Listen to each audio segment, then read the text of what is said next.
Hello everyone and welcome to EH for Enthusiasts. Here's what's coming up. The brand new Silver Line Tunnel has finally opened. With 2 new electric bus routes already on the roads, we'll show you how this project could change travel across the city.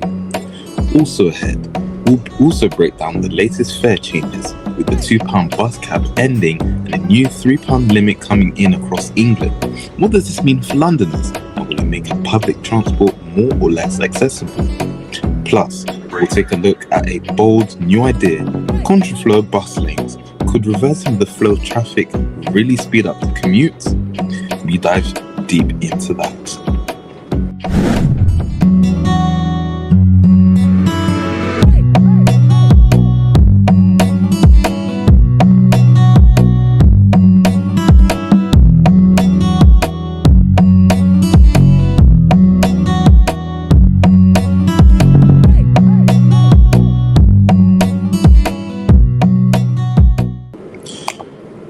Welcome to the program, everyone. I'm EH for Enthusiast in London. Tonight, we bring you a special extended report focusing on the latest developments across London's buses network.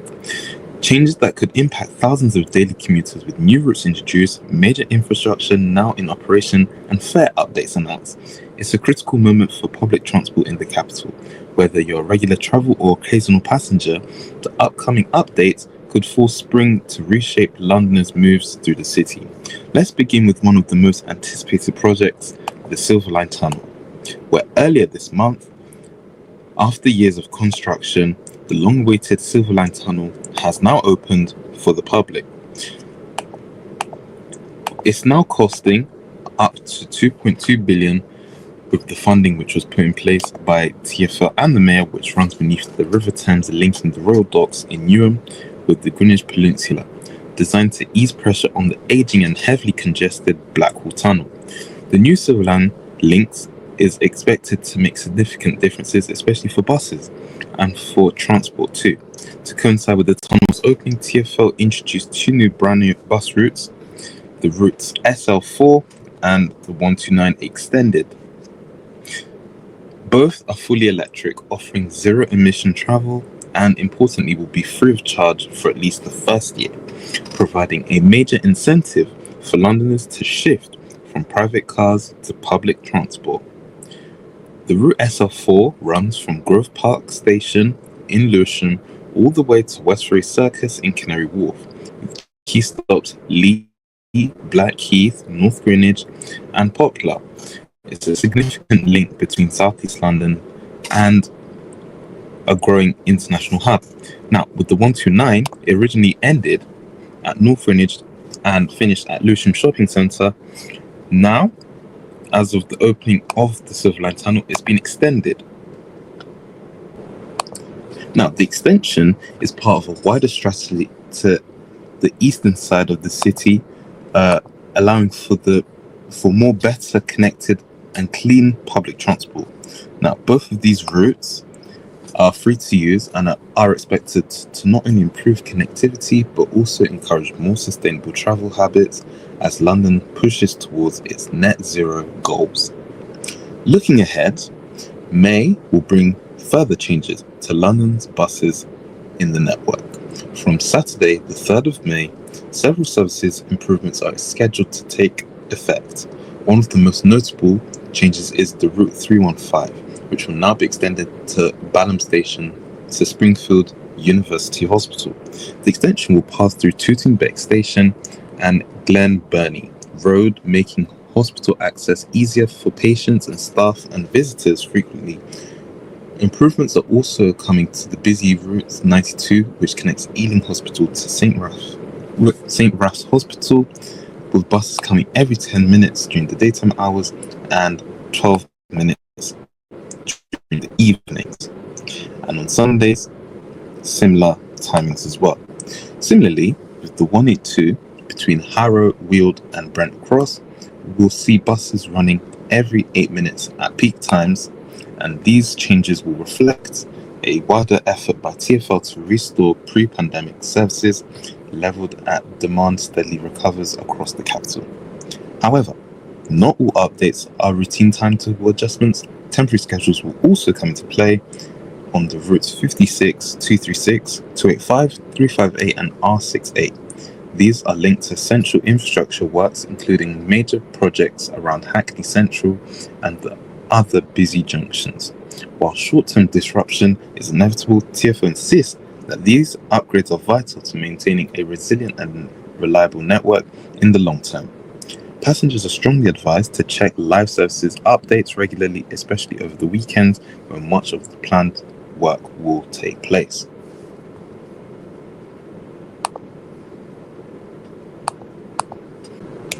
Now, on to fares, an important development for the bus passengers, not just in London, but across England.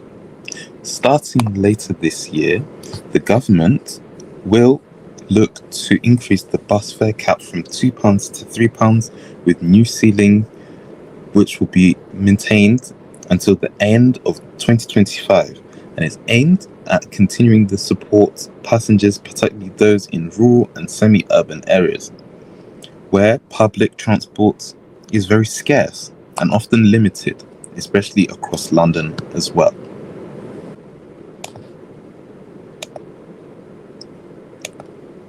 Now, while most of the fares are regularly regulated, under TfL, the national increase has reignited discussions around affordability and accessibility. The good news for Londoners travelling on SR 129 routes is that thanks to funding arrangements tied to the Silvertown Tunnel, these routes will remain free for at least the next 12 months, offering some welcome financial relief amid wider cost of living pressures. Now, as infrastructure innovation continues elsewhere in the capital, from Monday, the 28th of April, London Transit buses will begin operating in both directions on King Street, linking downtown to Old East Village. A new contraflow bus lane has been introduced, allowing buses to move against regular traffic flow in one direction. The change has been modelled on successful pilots abroad and is expected to significantly speed up services and improve punctuality without the need for expensive full road redesigns.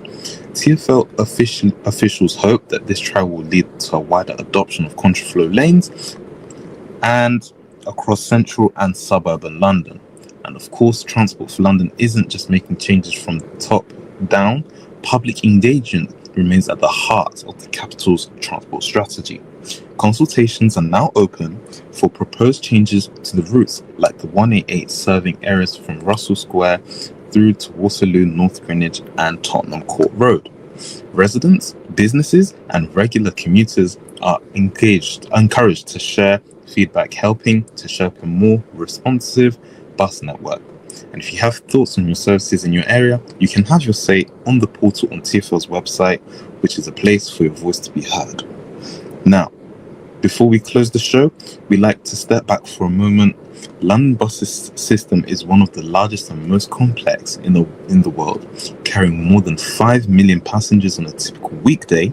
These changes we've discussed tonight, new tunnels, free services and extended routes, improved frequencies, all reflect a city still investing in heavily on its future. But they also show how sensitive transport policies must be to everyday realities. Affordability, convenience and environmental responsibility in a city as vast and diverse as London. Even small changes to a single route can have a ripple effect, connecting neighbourhoods, supporting businesses and shaping the way people live their lives. And that's it for now. If you ever miss our show, you can always find the latest episode shortly after it airs on our podcast. And remember, you can always catch us online, on our website, and all over social media. Thank you for watching, and goodbye from London.